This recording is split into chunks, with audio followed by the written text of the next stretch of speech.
Hello guys, how you. चलो, तो आज हम लोग चर्चा करते हैं थर्मोडायनेमिक्स के नेक्स्ट पार्ट की, कुछ और प्रोसेसेस की। मेरा नाम है गगनदीप सिंह, मैं आपका मास्टर, और ये है हम सबका बहुत ही प्यारा चैनल जिसका नाम है न्यूटन पाजी। चलिए आगे की चर्चा करते हैं।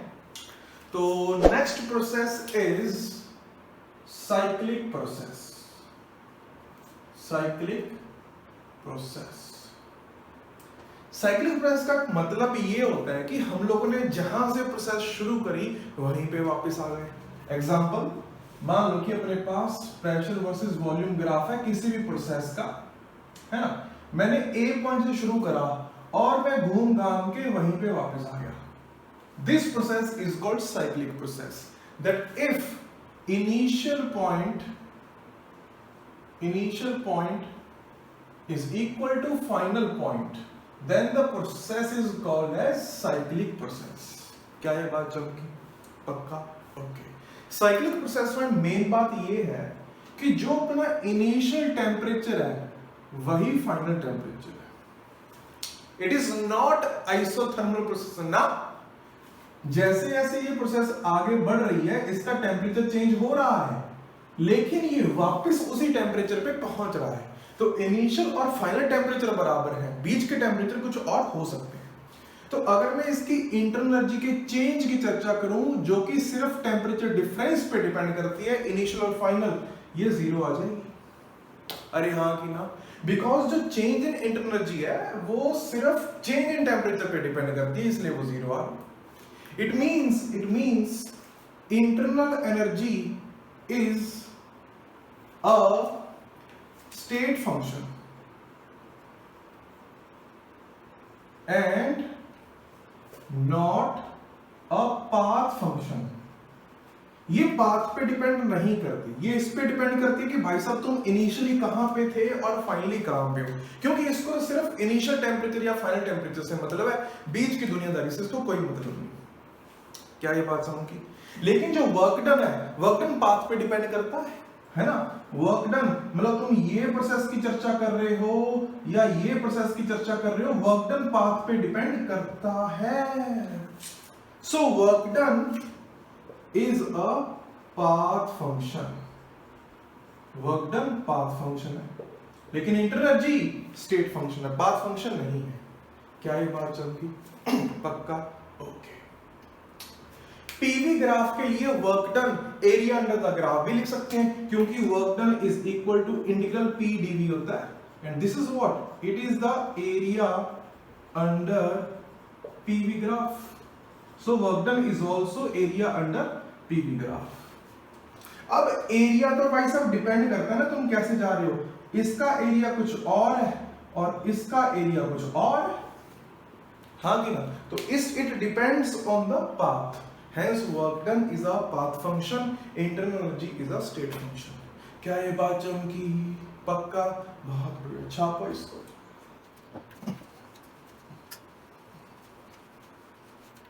नेक्स्ट चर्चा करते हैं हम लोग एक पॉलीट्रॉपिक प्रोसेस। हेडिंग डालो, पॉलीट्रॉपिक प्रोसेस। क्या प्रोसेस है ये?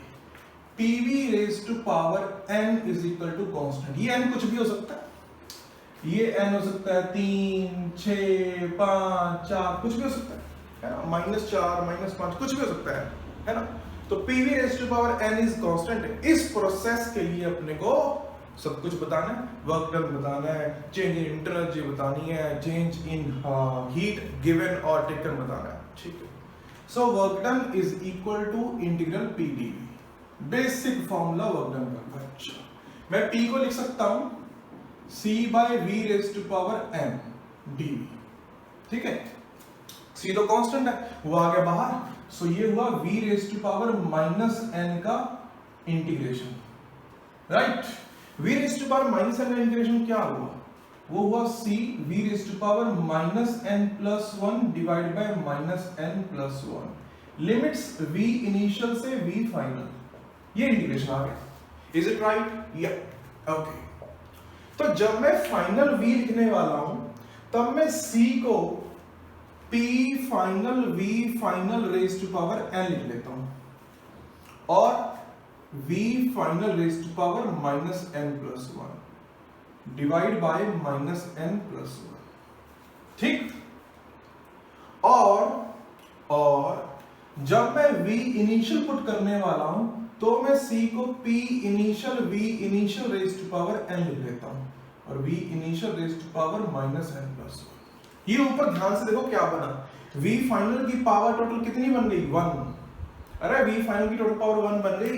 It is equal to P final V final minus P initial V initial divide by 1 minus n। ये बन गया वर्क डन। अच्छा, PV माइनस PV को हम लोग NR डेल्टा T भी तो लिख सकते हैं, हाँ कि ना? NR delta T divide by 1 minus n। What is this? It is work done. क्या ये बात चमकी? पक्का? बहुत बढ़िया, शानदार, मजा आया। तो चेंज इन इंटरनल एनर्जी क्या लिखी जाएगी? Change in internal energy is equal to F/2 NR delta T, हाँ कि ना? और डेल्टा क्यू क्या बन जाएगा? डेल्टा क्यू बनेगा change in internal energy plus work done. अरे हाँ कि ना? क्या ये बात चमकी? So this is the change in heat, जो भी हीट एनर्जी प्रोवाइड करी अपन ने, this is change in internal energy, this is heat provided. ठीक है, मैंने इसको इंटरनल एनर्जी बोल दिया था क्या? हाँ, okay, it is heat provided. आया सब कुछ, चमका भाई साहब, पक्का, वेरी नाइस, छापो इसको।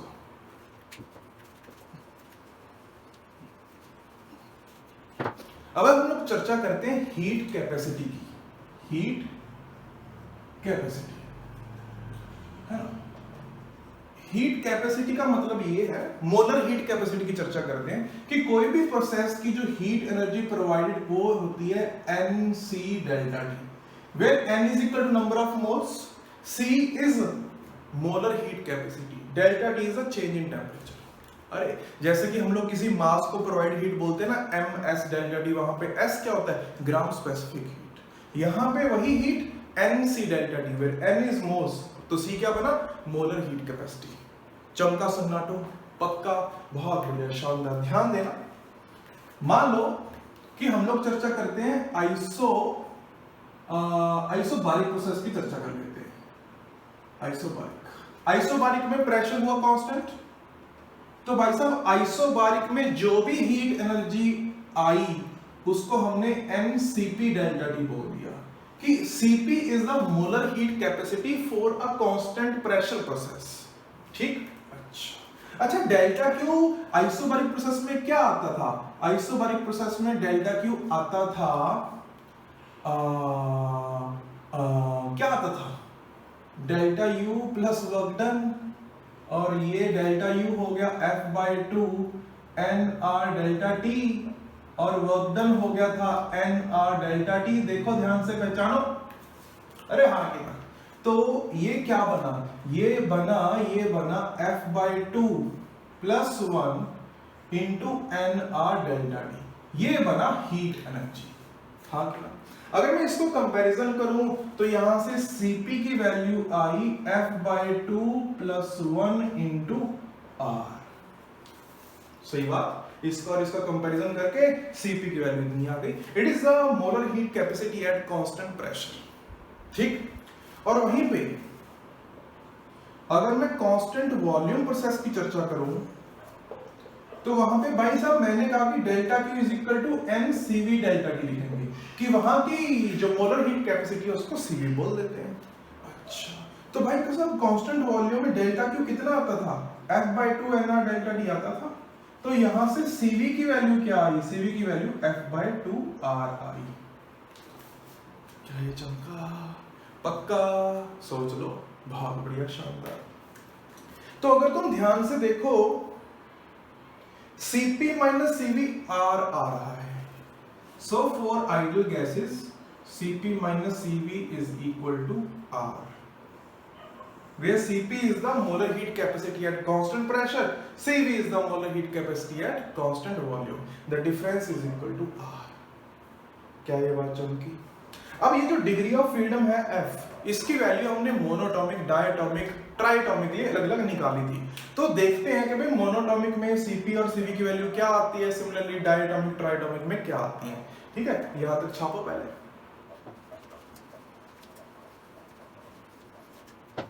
चलो तो monoatomic, diatomic, triatomic, non linear, ठीक है, सीवी एंड सीपी। मोनोटॉमिक में एफ होता था 3, है ना, सो ये आया 3/2r, तो सीपी हुआ 5/2r, सही बात। डायटॉमिक में डिग्री ऑफ फ्रीडम होता था 5, सो यहां पे आया 5/2r, तो ये आया 7/2r। ट्राइटॉमिक में डिग्री ऑफ फ्रीडम होता था 6, तो 6/2 3, सो ये हुआ 3r, तो ये हुआ 4r। Is it right? So these are CpCv for different gases. अच्छा, एक होता है adiabatic constant gamma which is Cp/Cv, इसको एडियाबैटिक कांस्टेंट बोलते हैं, एडियाबैटिक कांस्टेंट।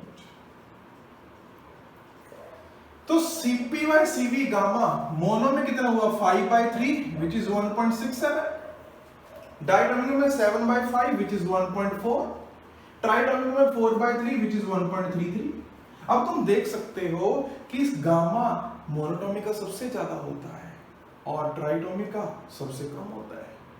अरे क्या बात चमकी, पक्का सोच लो, बहुत बढ़िया। ये गामा बहुत काम में आने वाला है भाई साहब, याद होना चाहिए अपने को, CpCv सब याद होने चाहिए तीनों गैसेस के लिए, ठीक है, छापा। अब चर्चा करते हैं हम लोग एडियाबैटिक प्रोसेस की। मिटा दूं इसको, मिटा दूं। ओके चलो, एडियाबैटिक प्रोसेस। एडियाबैटिक प्रोसेस होती है PV⁻⁴ गामा इज कांस्टेंट, इसीलिए गामा को एडियाबैटिक कांस्टेंट बोलते हैं। PV⁻⁴ गामा, ये गामा वही है जो हम लोग पढ़ चुके हैं, या तो इसको बोलते हैं एडियाबैटिक प्रोसेस। एडियाबैटिक प्रोसेस में क्या होता है कि भाई हीट एनर्जी ना तो अंदर जाएगी ना बाहर आएगी, डेल्टा Q = 0, खत्म। अब इसमें हमने वर्क डन निकाला था, पॉलीट्रॉपिक प्रोसेस का वर्क डन निकाल चुके हैं, उसमें N या गामा पुट कर दो, that is equal to P final V final minus P initial V initial divide by 1 minus gamma, या फिर N delta T divide by 1 minus gamma. क्या ये बात चमकी, पक्का सोच लो, है ना, यही है बस एडियाबैटिक प्रोसेस। एडियाबैटिक प्रोसेस के लिए delta Q = delta U plus W, ये तो 0 हो गया, तो डेल्टा U को हम लोग क्या लिख सकते हैं, -W = -NR delta T divide by 1 minus gamma. ठीक, चमका, पक्का, ओके। और ध्यान से सुनो, हम लोग डेल्टा U को क्या लिख सकते हैं, हम लोग यही लिखते हैं F/2 NR डेल्टा T। अरे F/2R तो CV होता है, तो इसको NCV डेल्टा लिख सकते हैं। Delta U is NCV delta T। कब, क्या सिर्फ कांस्टेंट वॉल्यूम में NCV डेल्टा T होता है, या कांस्टेंट प्रेशर में होता है, या कभी भी? अरे delta U = NCV delta T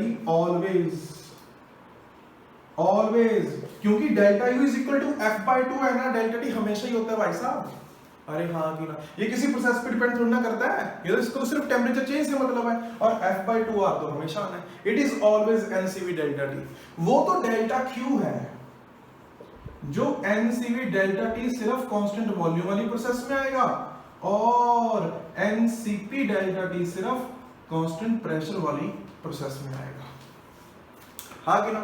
NCV delta T delta U always, हाँ कि ना, चमका, पक्का, छाप दो इसको, अच्छे से छाप दिया, ठीक। चलो एक क्वेश्चन करते हैं कि PV⁻x = कांस्टेंट।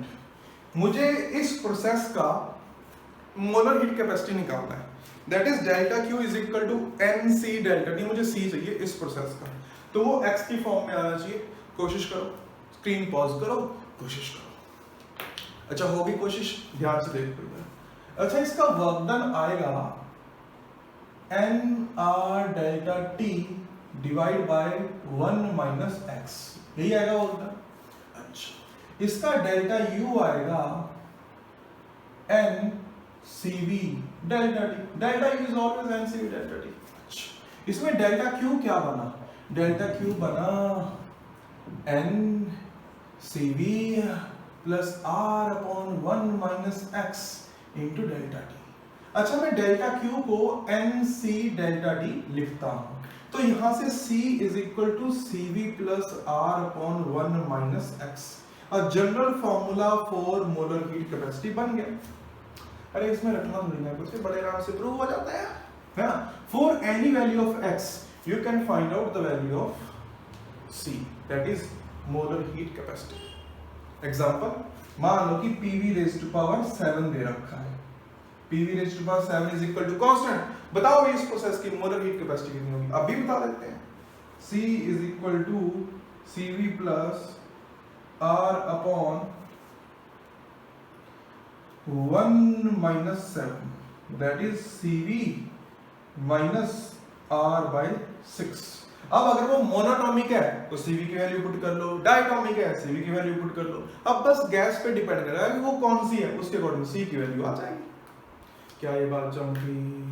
पक्का? सोच लो। शानदार, बहुत बढ़िया, छापो। अब हम लोग बात करते हैं हीट इंजन की। हेडिंग डालो, हीट इंजन।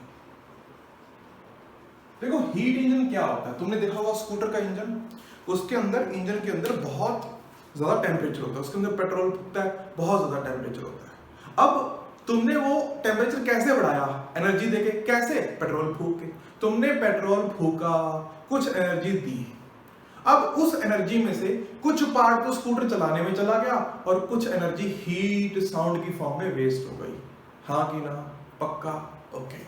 तो जो हीट इंजन होता है वो एनर्जी लेता है हॉट रिजर्वॉयर से, यानी कि जहां पे इंजन होता है, हॉट रिजर्वॉयर। तो इंजन में जो गर्म पार्ट है वहां से एनर्जी ली, है ना, किसने? इंजन ने। तो इसके पास लेट से Q1 एनर्जी आ गई, इसने कुछ वर्क डन कर दिया, मैकेनिकल वर्क डन कर दिया कुछ, जो बाकी एनर्जी बची वो इसको वेस्ट करनी पड़ गई, सराउंडिंग में फेंक दी, गर्मी की फॉर्म में चली गई। Surrounding is at low temperature, cold reservoir, है ना। इसको हमने लिख दिया टेम्परेचर T1 पे और इसको हमने लिख दिया टेम्परेचर T2 पे। क्या ये बात सही है? समझ में आया? पक्का? बहुत बढ़िया। ओके, तो मान लो कि यहां पे Q2 एनर्जी चली गई, ठीक है, Q1 एनर्जी ली थी, उसमें से कुछ वर्क डन कर दिया, कुछ वेस्ट हो गई, तो मैं यहां से कह सकता हूं कि Q1 is equal to W plus Q2।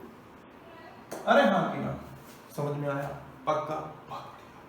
इसकी डिफाइन की जाती है efficiency, efficiency of engine, that is ईटा।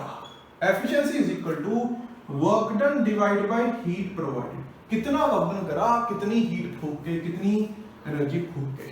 हमने वर्क डन करा Q1 माइनस Q2, हीट फूकी हमने Q1, it is equal to 1 minus Q2 by Q1. This is the efficiency of this heat engine, 1 minus Q2 by Q1. Ideal case में अगर engine ideal है, बढ़िया है, ideal, it will become 1 minus T2 by T1. वो मैं Carnot engine में भी prove करूंगा कि वो 1 minus T2 by T1 बनता है। This is the ideal efficiency कि भाई साहब एफिशिएंसी इससे ज्यादा कभी पॉसिबल नहीं है, इससे ज्यादा कभी भी पॉसिबल नहीं है। अब तुम्हारा टेम्परेचर कभी भी 0 केल्विन नहीं हो सकता, ये अपने को ज्ञान प्राप्त है कि भाई टेम्परेचर कभी भी 0 केल्विन अचीव नहीं कर सकते। अगर T2 कभी भी 0 नहीं हो सकता तो एफिशिएंसी कभी भी 1 नहीं हो सकती। समझ में आया? समझ में आया? क्योंकि टेम्परेचर कभी भी 0 केल्विन अचीव नहीं हो सकता, इसलिए एफिशिएंसी कभी भी 1 नहीं हो सकती। किसी भी हीट इंजन की एफिशिएंसी 100% से कम ही होगी। क्या ये बात चलेगी? पक्का? छापो, फिर हम लोग कार्नोट इंजन की चर्चा करते हैं। छापो।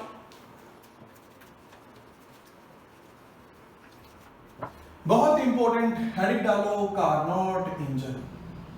कार्नोट इंजन, तो कार्नोट साहब थे, उन्होंने एक इंजन बनाया। उन्होंने कहा कि वो 4 प्रोसेस के थ्रू इंजन काम करेगा। कौन सी 4 process? Let's draw on the graph, PV graph. सो पहली प्रोसेस उन्होंने कही कि पहली प्रोसेस है आइसोथर्मल एक्सपेंशन, A से B आइसोथर्मल एक्सपेंशन, ठीक है। फिर adiabatic expansion, B2C adiabatic expansion. फिर isothermal compression, C2D is isothermal compression, मैं लिखवा दूंगा। फिर D2A एडियाबैटिक कंप्रेशन। ये 4 प्रोसेस कौन कौन सी? A to B isothermal expansion, B to C adiabatic expansion, C to D isothermal compression, ठीक है। फिर D to A एडिया कंप्रेशन। ये 4 प्रोसेस ली गई, ठीक। अब हम लोग को इसकी एफिशिएंसी निकालनी है। एफिशिएंसी कैसे निकालेंगे? Efficiency is equal to work done divide by heat input. जो भी हीट इनपुट गई वो लेंगे और वर्क डन और हीट इनपुट की रेशो ले लेंगे, ठीक है, ठीक है, ठीक है। चलो पहले वर्क डन निकालते हैं, overall work done, total work done. सो डिफाइन कर लेते हैं कि भाई साहब ये वॉल्यूम है VD, यहां पे वॉल्यूम है VC, यहां पे वॉल्यूम है VB और यहां पे वॉल्यूम है VA, ठीक है, डिफाइन हो गया। अच्छा, A से B work done A to B कितना आया? आइसोथर्मल है, आइसोथर्मल वर्क डन क्या होता है? nRT/ln VB by VA। सही लिखा मैंने? अरे सही लिखा, ओके। चलो B से C एडियाबैटिक है, वर्क डन क्या होगा? वर्क डन क्या होगा? B to C adiabatic expansion, इसमें होगा NR delta T divide by 1 minus gamma. सही बात। ऊपर वाला टेम्परेचर हम लोग T1 ले लेते हैं, नीचे वाला टेम्परेचर T2 ले लेते हैं, ओके। तो यहां पे temperature T1, it means it is equal to NR delta T यानी कि NR T2 minus T1 by 1 minus gamma. चलो कोई दिक्कत नहीं।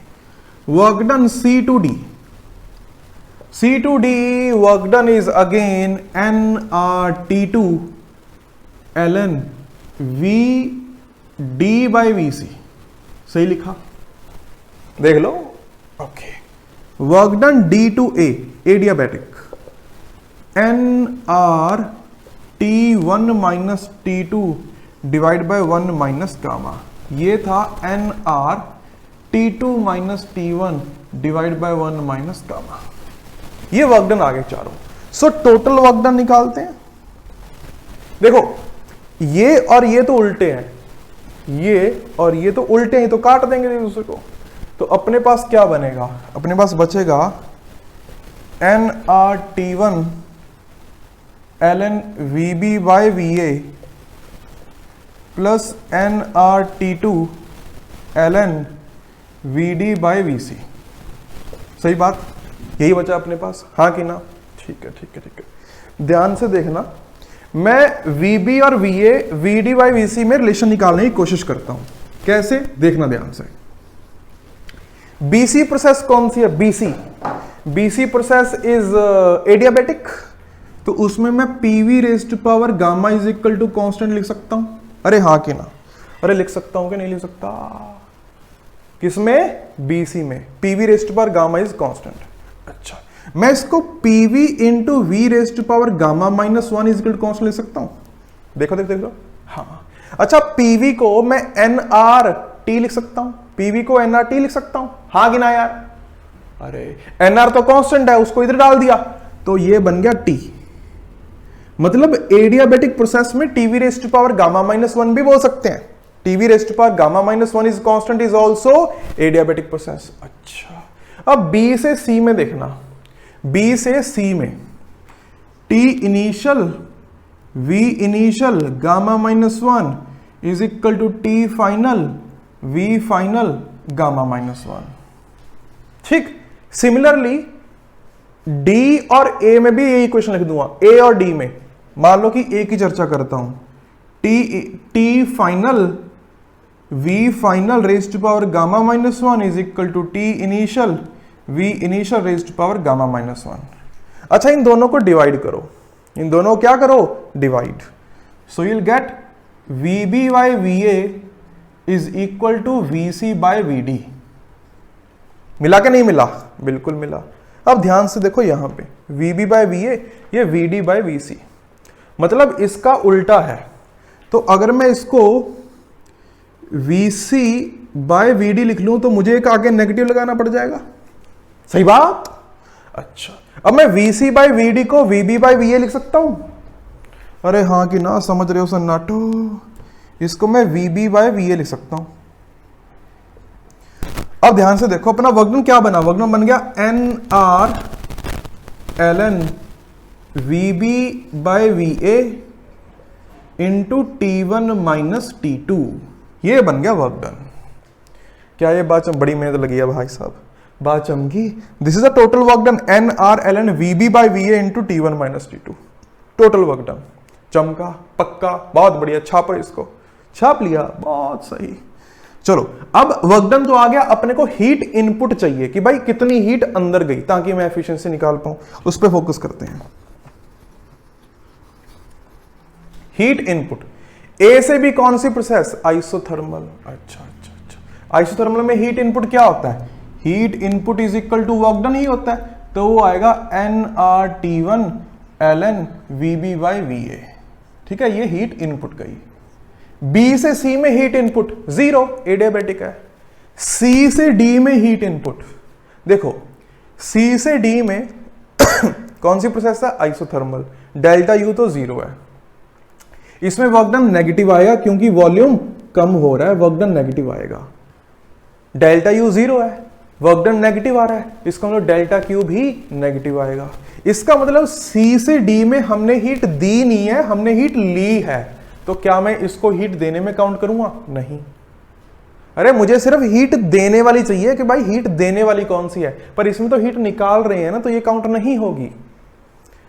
डी से A adiabatic, again heat is 0, so heat input is only this one. चमका सन्नाटो। अब efficiency is equal to work done by heat input. Work done आया था NR ln of VB by VA into T2 minus T1, यही आया था क्या? हाँ कि ना, सोच लो। या T1 माइनस T2 आया था, T2 माइनस T1 आया था। ठीक है, चलो, और divide by NR ln of VB by VA into T1। मैं सही कह रहा हूं? पक्का, कोई दिक्कत वाली बात नहीं है। अरे ये यही आया था क्या, T2 माइनस T1? हाँ कि ना? या T1 माइनस T2 आया था? ये T1 माइनस T2 आया था, आई थिंक। हाँ, T1 माइनस T2 आया था। राइट राइट राइट, ठीक है। अब मेरे को एफिशिएंसी निकालनी है, दोनों को डिवाइड कर देते हैं। NR कट गया, ln और ln कट गया, so T1 minus T2 by T1, so efficiency is equal to 1 minus T2 by T1। So this is the efficiency of Carnot engine. The maximum possible efficiency is 1 minus T2 by T1. या फिर ऐसे लिख लो 1 minus low temperature divide by high temperature. और temperature should be in kelvins. ठीक है? So this is the efficiency. Maximum efficiency of ideal case. चमकी बात, पक्का, बहुत बढ़िया, शानदार। छाप दो इसको। लास्ट केस, लास्ट चीज विच इज रेफ्रिजरेटर। रेफ्रिजरेटर, देखो अपने घरों में फ्रिज होता है, एसी होता है ना, जो भी चीजें ठंडी करती हैं मैं उनकी चर्चा कर रहा हूं। तो मान लो कि ये रेफ्रिजरेटर है, ठीक है, तो तुम इस पे कुछ बिजली देते हो, तुम कुछ एक्सटर्नल वर्क डन करते हो, बिजली देते हो। ये फ्रिज के अंदर पड़ी ठंडी चीजों में से कुछ हीट निकालता है और गर्म सराउंडिंग में फेंकता है। अरे हां कि ना?